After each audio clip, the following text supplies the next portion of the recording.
Bom, agora a gente vai falar sobre o papel de pai e mãe, papéis diferentes, né, da educação dos filhos. Quem conversa com a gente sobre o assunto é o Roger Hansen, doutor em educação pela Universidade Federal de Santa Catarina. Bem-vindo ao Olhares, tudo bem? Tudo bem, Maria Paula, obrigado pela presença. Imagina. Roger, quando a gente fala em educação de filhos, né, essa coisa de papel de pai e mãe, dá para diferenciar certinho, assim, qual a função da mãe, qual a função do pai, ou acaba sendo mais na prática, erros, acertos? O que você acha? Claro, com certeza, esse papel, ele não só dá para diferenciar, como nós devemos ter muito clara essa diferença. Porém, a primeira questão para nós podermos avaliar bem essas distintas funções é entender que pai e mãe não são necessariamente o homem e a mulher somente. Essa é a primeira questão que derruba uma série de preconceitos que nós temos.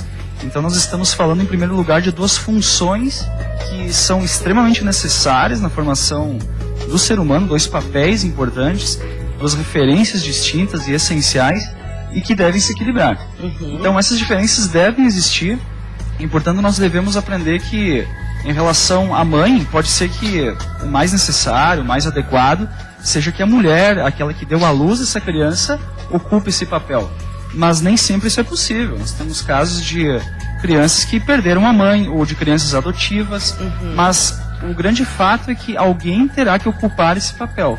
Alguém terá que exercer essa função com a criança. A gente está falando, além de homem, de mulher, a gente está falando de responsáveis por essas crianças. Exatamente. É tá. E que assumem distintos papéis. Então, quando nós usamos essas palavras, mãe e pai, nós estamos falando, Maria Paula, de distintas funções. Então, por exemplo, a função da mãe é uma função de acolhimento, de aconchego, de proteção.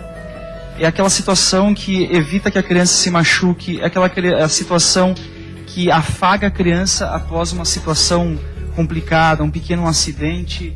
Ela trabalha sempre pela prevenção daquilo que possa acontecer. O pai é uma postura distinta, é um cuidado mais vigilante, uma vigilância um pouco mais distante. Por exemplo, uma situação, a gente está aqui num dia chuvoso, né? O pai é aquela situação que diz assim, olha, vai pegar aquilo para mim, vai na chuva mesmo. E a mãe diz, cuidado, você pode ficar gripado. Põe um agasalho. Põe um agasalho.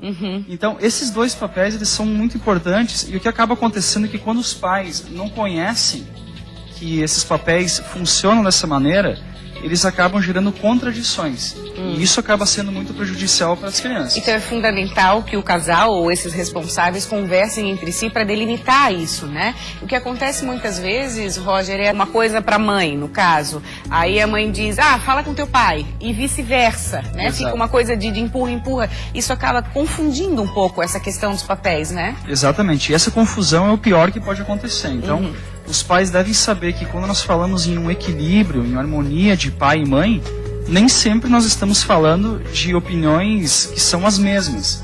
Quer dizer, os pais às vezes vão ter opiniões distintas, porém alguém terá que ceder nessa conversa. Terá que haver um combinado entre os pais de mantendo a minha postura como mãe, mantendo como pai, afinal de contas. Como nós vamos direcionar essa criança? Porque esse direcionamento deve ser claro e deve ser convergente, deve ser uma postura que pai e mãe aceitem. Nos seus cursos, né, que você dá os cursos, quais as dúvidas mais comuns de um pai e de uma mãe que chegam até você? Claro. Uma das principais dúvidas são em relação aos limites com as crianças. Muitos pais confundem a questão dos limites com uma falta de carinho ou com um distanciamento inadequado da criança. Então, os limites eles devem acontecer, só que o limite ele tem uma total relação justamente com o carinho, com o amor, com o afeto pela criança. Então, o fato da mãe se colocar e dizer isso não, agora não pode, muitas vezes é um sinal de carinho, de proteção, e a criança sente isso, por mais que isso não seja o mais agradável naquele primeiro momento. Ela precisa disso, né? Ela precisa disso. Então, é importante que, às vezes, os pais possam conversar entre si, para terem claro quais são os limites que vão definir para os filhos. Todos esses assuntos e muito mais que a gente conversou aqui estão no curso gratuito. O próximo é agora quinta-feira, amanhã, 23 de abril, mas as vagas já estão todas ocupadas, até porque o curso é gratuito, mas o Roger já está com uma lista de espera, né, Roger? Exatamente. A gente está deixando no ar o telefone e o e-mail, se você tiver interesse de saber mais. Vocês já estão aceitando os nomes para um próximo curso que vai acontecer? Exatamente, o curso acontece no Colégio Florença, então quem quiser pode enviar um e-mail para o nosso site, que é através do e-mail comunicação@colegioflorença.com.br e podem se inscrever. Nós estamos já formando uma nova turma que vai ser divulgada daqui a uns dias. Para pais com filhos em idade entre 0 e 6 anos é importante que entre 0 e 6 anos, que esse é o foco da pedagogia forense, que é o trabalho que nós desenvolvemos há muitos anos, então esse é o foco dentro dessa faixa etária específica. Tá ok, muito obrigada e sucesso. Eu que agradeço.